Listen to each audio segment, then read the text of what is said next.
প্রিয় শিক্ষার্থীবৃন্দ, সবাইকে শুভেচ্ছা। সবাইকে স্বাগত জানাচ্ছি আমার আজকের এই ক্লাসে। আমার আজকের ক্লাস হচ্ছে রাইট ফর্ম ভার্বসের উপর আলোচনা। তো রাইট ফর্ম ভার্বসটা ষষ্ঠ শ্রেণী থেকে শুরু করে একেবারে একাদশ দ্বাদশ শ্রেণী পর্যন্ত প্রত্যেকটা ক্লাসে খুব গুরুত্বপূর্ণ। আমি আগেই বলেছিলাম যে সকল গ্রামাটিক্যাল টপিকস একটু বেশি গুরুত্বপূর্ণ, আমি সেই বিষয়গুলোকে একটু প্রাধান্য দেব, কেননা বিশেষ করে জেএসসি পরীক্ষার্থী এবং এসএসসি পরীক্ষার্থীদেরকে উদ্দেশ্য করে। আর অবশিষ্ট যে আইটেমসগুলো থাকবে সেগুলো আমি গুরুত্বপূর্ণগুলো শেষ করার পরে ওগুলো আমি আলোচনা করব। অর্থাৎ আমাদের আগামী ঈদ পর্যন্ত যদি আমাদের স্কুল বন্ধ থাকে তাহলে এভাবে আমি ক্লাস করে যাব, আর যদি স্কুল খুলে তাহলে এই ক্লাসটা তখন স্থগিত হয়ে যাবে। তো আমি আজকে যে ক্লাসটা শুরু করতে যাচ্ছি সেটার জন্য সবচেয়ে বেশি প্রয়োজন হচ্ছে টেন্স সম্পর্কে একটু ধারণা থাকা, কারণ রাইট ফর্ম ভার্বসের কাজ করতে গেলেই তোমাকে টেন্সের ধারণা অবশ্যই রাখতে হবে। টেন্স না বুঝলে বা টেন্স না জানলে সেক্ষেত্রে রাইট ফর্ম ভার্বসে প্রতি পদে পদে তোমাকে আটকে যেতে হবে। অর্থাৎ ভার্বের কাজ মানেই টেন্সের কাজ, টেন্সের কাজ মানেই ভার্বের কাজ। তো সেই হিসেবে তোমাকে 12টা যে স্ট্রাকচার আমরা সচরাচর করে থাকি সেই বিষয়গুলো আমি শুরুতে একটু প্রাথমিকভাবে আলোচনা করব। আলোচনা করার পরেই আমি রাইট ফর্ম ভার্বসে যাব। টেন্সের কাজের বাইরেও কিছু বাড়তি ফাংশন এখানে থাকে, সেই বিষয়গুলো আমার আলোচনায় থাকবে।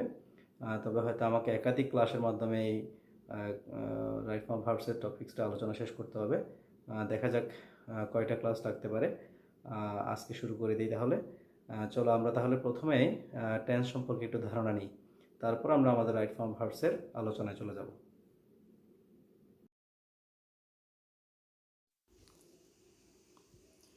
টেন্স টেন্স মানে হচ্ছে কাল বা সময়। কাজ সম্পন্ন হওয়ার কাল বা সময়কে টেন্স বলে, অর্থাৎ ক্রিয়ার কাল সম্পন্ন হওয়ার যে সময় বা কাল সেটাই হচ্ছে টেন্স। যেমন আমি স্কুলে যাই, আই গো টু স্কুল। আমি স্কুলে গিয়েছিলাম, আই ওয়েন্ট টু স্কুল। আমি স্কুলে যাব, I shall go to school. এখানে এই যে গো ভার্বটা প্রথম সেন্টেন্সে গো, দ্বিতীয় সেন্টেন্সে ওয়েন্ট, তৃতীয় সেন্টেন্সে শ্যাল গো। প্রথম সেন্টেন্সের যে কাজটা সেটা বর্তমানে ঘটে, সেই কারণে এটা প্রেজেন্ট ফর্মে ব্যবহার করা হয়েছে। দ্বিতীয় সেন্টেন্সে এই গোটা হয়েছে ওয়েন্ট, এখানে কাজটা অতীতে ঘটে গিয়েছে সেই কারণে এটা ফার্স্ট ফর্ম ওয়েন্ট। আর তৃতীয় সেন্টেন্সে শ্যাল গো, অর্থাৎ কাজটা ভবিষ্যতে হবে সেই কারণে এটা শ্যাল গো। এগুলো আমরা এখন একটু বিস্তারিত দেখার চেষ্টা করব।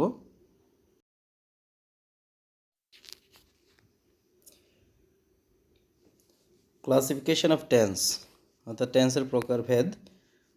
টেন্সকে প্রধানত 3 ভাগে ভাগ করা হয়।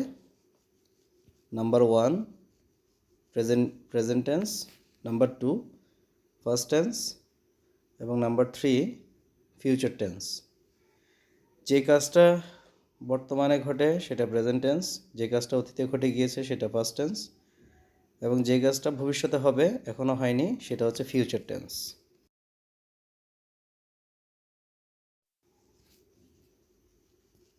টেন্সের এই প্রতিটি ধাপকে আবার 4 ভাগে ভাগ করা যায়।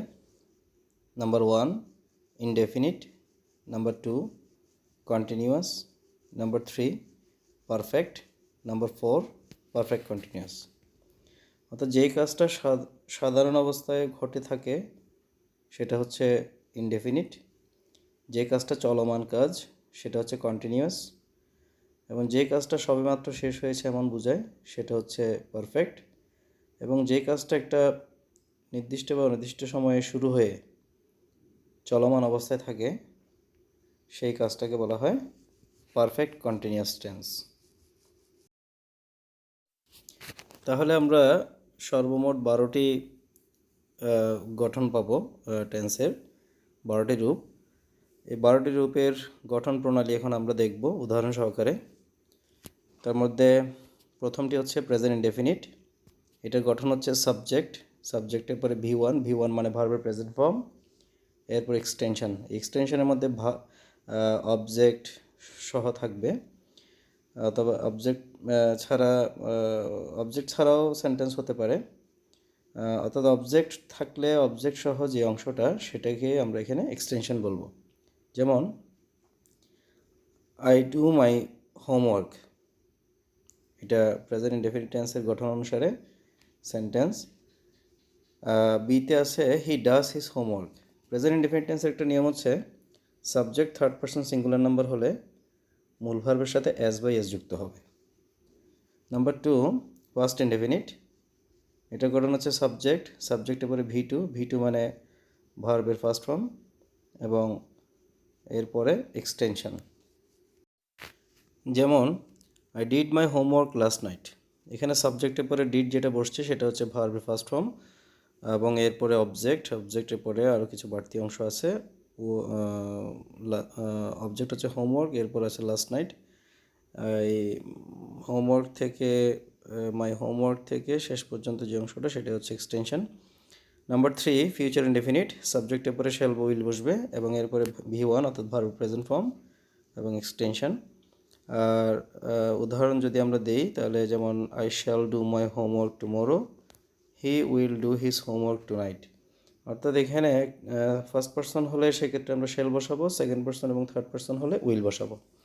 এই শ্যাল উইলের ব্যবহারের মধ্যে আবার একটু ব্যতিক্রম আছে, যেমন ফার্স্ট পারসন উইল বসতে পারে, আবার শ্যালটা সেকেন্ড এবং থার্ড পারসনে বসতে পারে। এই বিষয়ে আমি টেন্সের যে ক্লাসটা নেব সেই ক্লাসে আরও বিস্তারিতভাবে বলার চেষ্টা করব।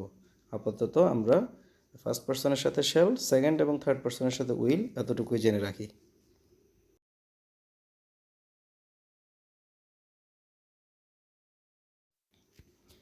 নাম্বার 4 প্রেজেন্ট কন্টিনিউয়াস টেন্স, এটা গঠনটা হচ্ছে সাবজেক্টের পরে এম অথবা ইজ অথবা আর, এই তিনটা বিভাগ থেকে যে কোনো একটা বসবে সাবজেক্ট এবং পার্সন অনুসারে, সাবজেক্টের নাম্বার এবং পার্সন অনুসারে। এরপরে মূল ভার্বটা আইএনজি ফর্মে হবে, এরপর এক্সটেনশন বসবে। মনে রাখবে কন্টিনিউয়াস টেন্স মানে মূল ভার্বটা আইএনজি ফর্মে। যেমন এটার উদাহরণ যদি আমরা দেই, I am doing my homework, এখানে আইটা ফার্স্ট পারসন সিঙ্গুলার নাম্বার, সে কারণে am. B you are doing your homework, এখানে সাবজেক্টটা হচ্ছে সেকেন্ড পারসন, সেখানে are. Number C he is doing his homework, এখানে সাবজেক্টটা থার্ড পারসন সিঙ্গুলার নাম্বার, সে কারণে is. Third person plural number এবং ফার্স্ট পারসন প্লুরাল নাম্বার এগুলোর পরেও আর বসে। নাম্বার 5 ফার্স্ট কন্টিনিউয়াস টেন্স, সাবজেক্টের পরে ওয়াজ বা ওয়ার, এরপরে মূল ভার্বের সাথে আইএনজি, মূল ভার্বের আইএনজি ফর্ম এবং এরপর এক্সটেনশন। উদাহরণ যদি দেই, I was doing my homework, B হচ্ছে you are doing your homework, এখানে ওয়াজটা বসবে ফার্স্ট পারসন সিঙ্গুলার এবং থার্ড পারসন সিঙ্গুলার সাবজেক্টের পর, আর first person plural, second person, third person plural এগুলোর পরে বসবে were. Number 6 future continuous tense, সাবজেক্টের পরে শ্যাল বি অথবা উইল বি, এরপরে ভার্বের আইএনজি ফর্ম এবং এক্সটেনশন। উদাহরণ যদি আমরা দেই তাহলে I shall be doing my homework, you will be doing your homework. এখানে ওই যে শ্যাল উইলের যে ব্যবহার সেটাই, অর্থাৎ ফার্স্ট পারসনে হলে সেক্ষেত্রে আমরা শ্যাল বসাবো, শ্যাল বি। সেকেন্ড পারসন এবং থার্ড পারসন হলে সেক্ষেত্রে আমরা উইল বি বসাবো।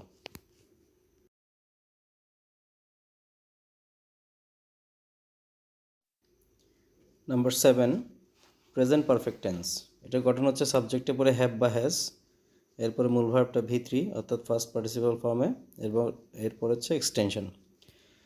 এখানে হ্যাভ বসবে ফার্স্ট পারসন, সেকেন্ড পারসন এবং থার্ড পারসন প্লুরাল নাম্বারের সাথে, কেবলমাত্র থার্ড পারসন সিঙ্গুলার সাবজেক্ট হলেই হ্যাজ বসবে। যেমন I have done my homework, B he has done his homework, এই থার্ড পারসন সিঙ্গুলার সাবজেক্টের সাথেই কেবলমাত্র হ্যাজ বসবে, বাকি 5 ধরনের যে সাবজেক্ট আছে সেগুলোর সাথে বসবে হ্যাভ, অর্থাৎ first person singular, first person plural, second person, third person plural এগুলোর সাথে হ্যাভ বসবে। নাম্বার 8 ফার্স্ট পারফেক্ট টেন্স, এই ফার্স্ট পারফেক্ট টেন্সের গঠনটা হচ্ছে সাবজেক্টের পরে হেডের পরে মূল ভার্বের ফার্স্ট পার্টিসিপল ফর্ম এবং এরপরে এক্সটেনশন। এখানে একটা বিষয় খেয়াল রাখা জরুরি, যে কোনো পারফেক্ট টেন্সেই বিশেষ করে present perfect, first perfect, future perfect এগুলোতে মূল ভার্বটা ফার্স্ট পার্টিসিপাল ফর্মে বসবে। ফার্স্ট পারফেক্ট টেন্সের ক্ষেত্রে একটা বিষয় বাড়তি মনে রাখতে হবে, সেটা হচ্ছে অর্থাৎ অতীতে দুটি ঘটনা যদি ঘটে যায়, যে দুটি ঘটনা ঘটেছে তার মধ্যে যে ঘটনাটা আগে ঘটে সেটা হচ্ছে ফার্স্ট পারফেক্ট টেন্স, আর যে ঘটনাটা পরে ঘটে সেটা হচ্ছে ফার্স্ট ইনডেফিনিট টেন্স। অর্থাৎ এই যে আমরা যেমন বলি ডাক্তার আসার পূর্বে রোগী মারা গেল, ডাক্তার আসার পরে রোগী মারা গেল, এই জাতীয় সেন্টেন্সগুলোতে তোমরা খেয়াল করবে ঘটনা দুইটা, একটা হচ্ছে ডাক্তার আসা, একটা হচ্ছে রোগী মারা যাওয়া। তো যে কাজটা আগে ঘটবে সেটা ফার্স্ট পারফেক্টে গঠনে বসবে, গঠনেই গঠন করতে হবে, আর যে কাজটা পরে হবে সেটা ফার্স্ট ইনডেফিনিট টেন্সের গঠনে গঠন করতে হবে। যেমন I had done my homework before father came. I had done my homework before father came. বাবা আসার পূর্বে আমি বাড়ির কাজটি করে ফেলেছিলাম। তাহলে দুটো ঘটনাই কিন্তু অতীতের, বাড়ির কাজ করা এবং বাবা আসা দুটোই অতীতের ঘটনা, তার মধ্যে বাড়ির কাজ করাটা আগে ঘটেছে বিদায় এটা ফার্স্ট পারফেক্ট টেন্স। এরপর দেখো ফিউচার পারফেক্ট। ফিউচার পারফেক্টের গঠনটা হচ্ছে কি সাবজেক্টে পরে শ্যাল হ্যাভ অথবা উইল হ্যাভ, এরপরে মূল ভার্বটা ফার্স্ট পার্টিসিপল ফর্ম যথারীতি, এবং তারপর হচ্ছে এক্সটেনশন। এখানে ব্যাপারটা ফার্স্ট পারফেক্টের মতো, অর্থাৎ ভবিষ্যতে দুটো কাজের মধ্যে যে কাজটা আগে হবে সেটা ফিউচার পারফেক্ট, আর যে কাজটা পরে হবে সেটা ফিউচার ইনডেফিনিট অথবা প্রেজেন্ট ইনডেফিনিট হতে পারে। যেমন I shall have done my homework before father will come or comes. এখানে বাবা আসার পূর্বে আমি কাজটা করে ফেলবো, অর্থাৎ আমি কাজটা করে ফেলবো এটা আগে হবে, আর বাবা আসা সেটা পরে, সেই কারণে আমি কাজটি করে ফেলবো। I shall have done my homework এটা ফিউচার পারফেক্টে, আর বাবা আসা এটা ফিউচার ইনডেফিনিট, অর্থাৎ ফাদার উইল কাম, অথবা হতে পারে প্রেজেন্ট ইনডেফিনিট ফাদার কামস। বিতে সেম স্টাইলের একটা উদাহরণ দেখো, he will have done his homework before he will take or takes dinner. এখানে প্রথম অংশটা ফিউচার পারফেক্টে, আর দ্বিতীয় অংশটা ফিউচার ইনডেফিনিট অথবা প্রেজেন্ট ইনডেফিনিট টেন্সে।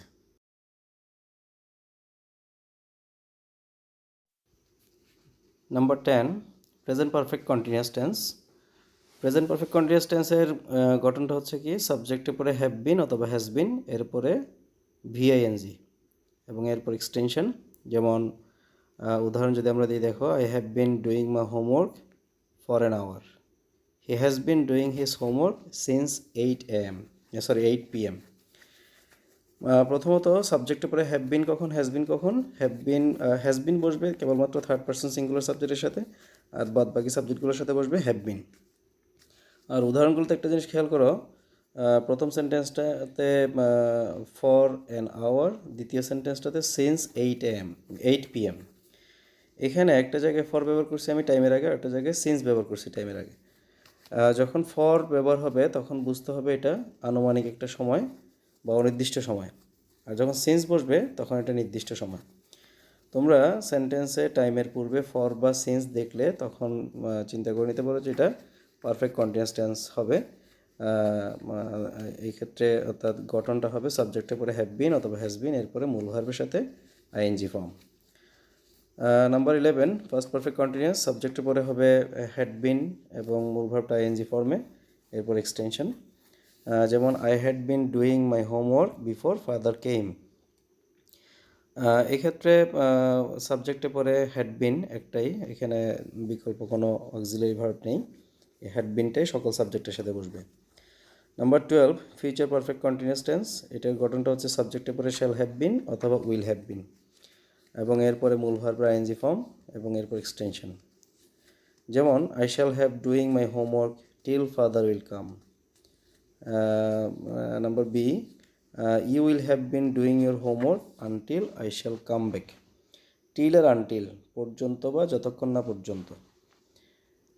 এই হচ্ছে টেন্সের 12টা স্ট্রাকচার এবং তাদের উদাহরণ। প্রিয় শিক্ষার্থীরা, আমি টেন্সের কাজটা একটু দ্রুততার সাথে করলাম, অর্থাৎ এটা আমার করার উদ্দেশ্য হচ্ছে টেন্সের যে 12টা স্ট্রাকচার সেগুলো তোমাদের একটু স্মরণ করিয়ে দেওয়া, এবং এই স্ট্রাকচার অনুসারে কীভাবে সেন্টেন্স গঠন করতে হয় সেটাও একটু মনে করিয়ে দেওয়া। এই টেন্সের গঠনগুলো জানা ছাড়া ভার্বের সঠিক ব্যবহারটা কখনোই সম্ভব নয়।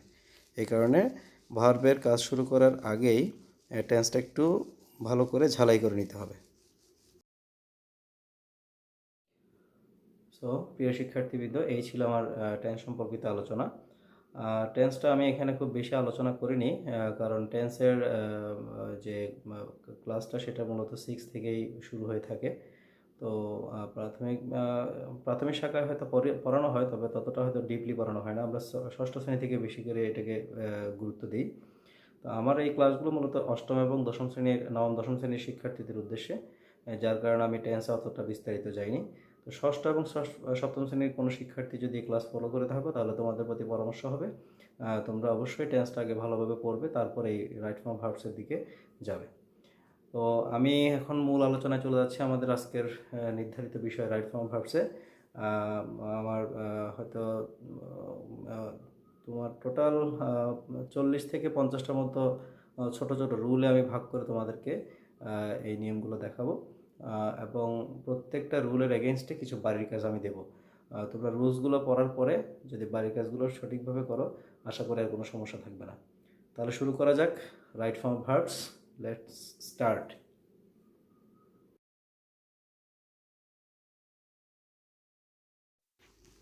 প্রিয় শিক্ষার্থীরা, এবার আমরা চলে আসলাম আমাদের মূল আলোচনায়, রাইট ফর্ম ভার্বসের নিয়ম। এখন আমরা নিয়ম এবং উদাহরণ সহকারে জানার চেষ্টা করব কিভাবে ভার্বের কাজগুলো করতে হয়। প্রথমে দেখো রুল 1, এখানে বলা আছে কি প্রেজেন্ট ইনডেফিনিট টেন্সের সাবজেক্ট যদি থার্ড পারসন সিঙ্গুলার নাম্বার হয়, তাহলে ভার্বের শেষে এস বাই এস যুক্ত হবে। সেটা একটু আগে আমি বলেছিলাম। সাবজেক্টটা থার্ড পারসন সিঙ্গুলার নাম্বার হলে একমাত্র এই টেন্সেই এই ঘটনাটা ঘটবে, এটা অন্য কোনো টেন্সের ক্ষেত্রে হয় না। যেমন he eats rice, he plays football. এখানে হি উভয় সেন্টেন্সেই হিটা থার্ড পারসন এবং সিঙ্গুলার নাম্বার, যার কারণে এখানে ভার্বের সাথে এস যুক্ত হলো। কোনো কোনো ভার্বের ক্ষেত্রে ইএস যুক্ত হয়, যেমন ডু এর সাথে ইএস যুক্ত হবে। কোনো কোনো ভার্বের ক্ষেত্রে আই ইএস হবে, অর্থাৎ ওয়াইটা পরিবর্তিত হয়ে আই হবে এবং এরপরে ইএস যুক্ত হবে। যেমন ক্যারি, ক্যারিকে আমরা যখন এস যোগ করব তখন এটা হবে ক্যারিস, CARRIES। নাম্বার 2, প্রেজেন্ট ইনডেফিনিট টেন্সের সাবজেক্ট যদি প্লুরাল নাম্বার হয়, তাহলে ভার্বের শেষে এস বাই এস যুক্ত হবে না। অর্থাৎ এটা প্লুরাল নাম্বার হলে কোনো এস বাই এস যুক্ত করতে হবে না, কেবলমাত্র সিঙ্গুলার সাবজেক্ট হলে সেক্ষেত্রে আমাদেরকে যুক্ত করতে হবে। যেমন they play football, they eat rice. অর্থাৎ থার্ড পারসন সিঙ্গুলার সাবজেক্ট হলেই কেবল আমরা এস বাই এস যুক্ত করব, অন্য ক্ষেত্রে এটা করব না। প্রেজেন্ট ইনডেফিনিট টেন্সের অন্য সাবজেক্টের ক্ষেত্রে এটা আমরা করব না।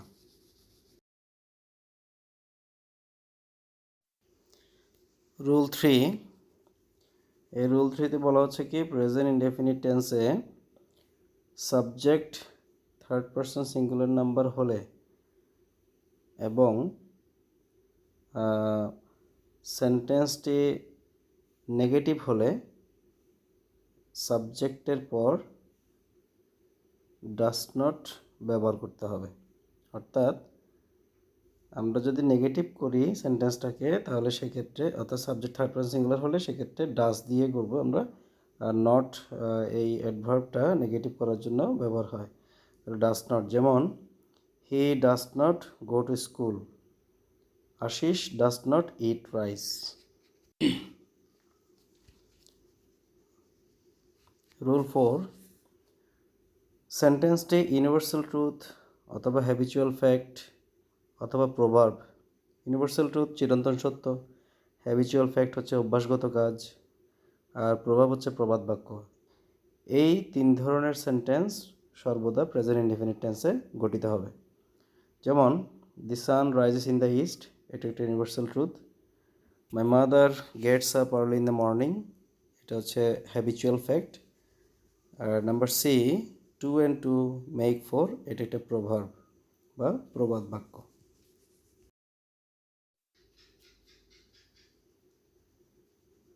রুল 5, প্রেজেন্ট ইনডেফিনিট সেন্টেন্সটি ইন্টারোগেটিভ হলে গঠন হবে এরকম: শুরুতে ডু বা ডাস, এরপরে সাবজেক্ট বসবে, এরপরে ভার্বের প্রেজেন্ট ফর্ম এবং এরপর এক্সটেনশন।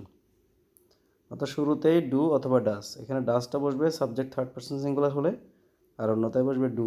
যেমন do you do your homework, B does he do his homework. এখানে দ্বিতীয় সেন্টেন্সটাতে সাবজেক্ট হচ্ছে হি, সেই কারণে শুরুতে ডাস বসছে। রুল 6, সেন্টেন্সটি যদি টু বি অথবা টু হ্যাভ দ্বারা গঠিত হয়, তাহলে গঠনটা হবে এরকম: টু বি দিয়ে হলে এম অথবা ইজ অথবা আর শুরুতে, এরপরে সাবজেক্ট, এরপর এক্সটেনশন। আর যদি সেটা হ্যাভ দিয়ে হয়, হ্যাভ ভার্ব দিয়ে হয়, তাহলে হ্যাভ বা হ্যাজ শুরুতে, এরপরে সাবজেক্ট এবং এরপর এক্সটেনশন। যেমন am I wrong, are they sufferer, have you any car, has he the book.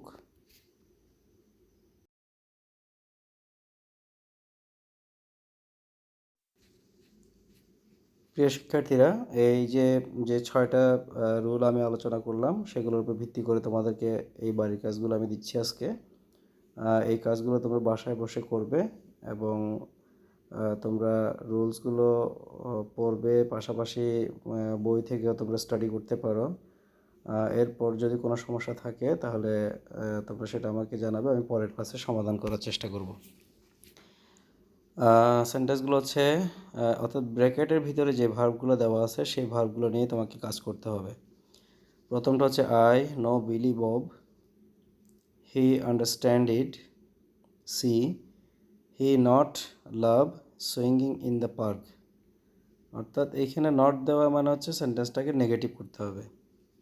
D some people not believe in god. E.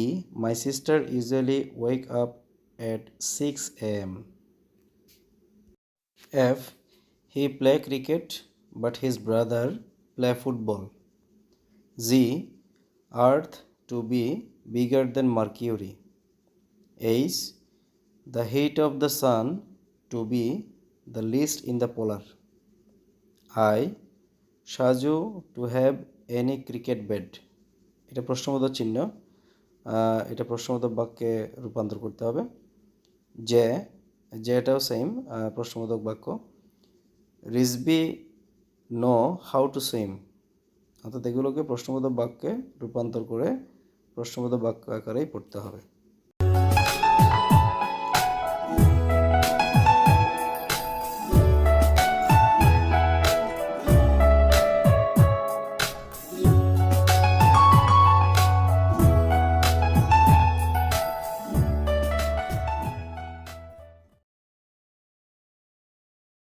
প্রিয় শিক্ষার্থীবৃন্দ, তাহলে আজকে এ পর্যন্তই।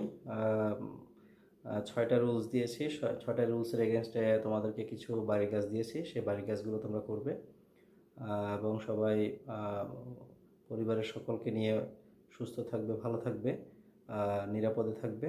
সরকার নির্ধারিত যে সরকার ঘোষিত যে নির্দেশনাসমূহ সেগুলো যথাযথভাবে মেনে চলবে এবং সৃষ্টিকর্তার অশেষ কৃপায় আমরা আশা করছি অতি সত্বর আমরা এই সংকটময় যে পরিস্থিতি সেটা থেকে উতরাতে পারবো। সকলকে ধন্যবাদ। আজকে এই পর্যন্তই।